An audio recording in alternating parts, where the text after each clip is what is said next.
Hello guys, I'm going to go over the oil cooler housings really quick with you. I took out a Motorcraft oil cooler out of this truck, and I can tell you it's Motorcraft because on the back of the Max Force filters, or the coolers here, let me wipe this down, you'll see this on there. Okay, this is on every Max Force oil cooler, so that's how you know it's a genuine Ford product. Okay, on the here's a brand new box, so I can show you guys. There's your part number. Now, there's your stamp right there. So, on the oil coolers, when you put these seals in, make sure that you put them in right.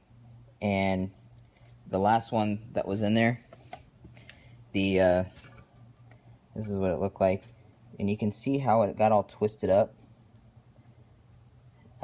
This was causing an oil leak.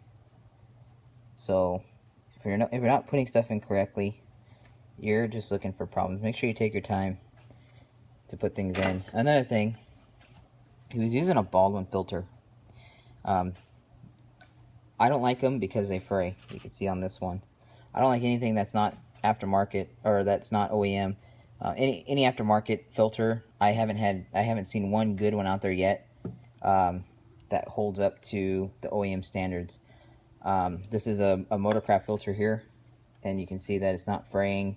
This is a used one. It's in really good condition, even though it had 5,000 miles on it. It still looks really good. When you're using an aftermarket cap, these will just destroy the trucks, and I've seen it many times. This is what it looks like when you take when I took his oil cooler screen out here. This is all the debris that it caught. So what's going to happen is the oil cooler is going to start acting like a filter. Whatever gets by the oil cooler is going to get into the screen. So to tell you, the truth, using these aftermarket oil filters, it's going to destroy your guys' trucks, and I've seen it many times.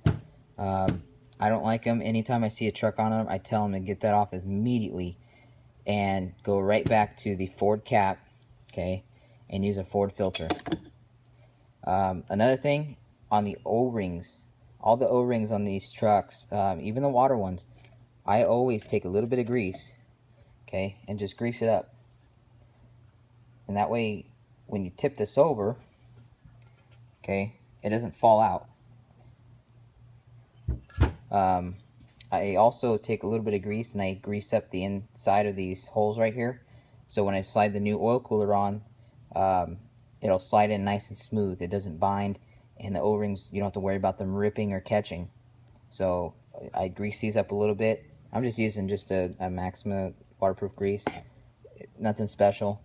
Another thing, if you're using Chinese style oil coolers, these don't fit. I haven't found one to fit perfect. The factory Motorcraft ones fit great. Chinese ones, I've seen them be really snug, or I've seen them be really loose. So be very careful, and just stick with OEM. If you really want to keep your truck and know that it's guaranteed to be good, just stick with the Motorcraft oil coolers. Another trick on the EGR coolers, okay, if you're gonna put your EGR cooler back in, I take a little bit of grease, okay, and I just put some grease on here like that, and then that way when you stick this on, okay, you don't have to worry about it falling off. Okay, it'll stay. When you pick up the EGR cooler, it won't move. So that way when you put it back in the truck, it's not moving around. Just be careful with it. I even do it on the back one as well. It's gonna, grease is gonna burn a little bit once it gets hot, and it's gonna probably smell a little bit, but at least I know the gasket didn't fall out and it's there, and it makes my life a whole lot easier when I'm installing these EGR coolers back in the truck. If you're doing an EGR delete, like if you're using these pipes here, I even put a little bit of grease on these O-rings as well. I'll even put a little bit of grease on these O-rings here, just so I know it's sliding in really smooth. So I'll grease these up and smack it on, and that way I know it's sealed up. Grease is really good with air, so it holds air leaks up pretty good. So if you have any more questions about EGR coolers or the oil coolers on these trucks, please comment and subscribe. Thank you.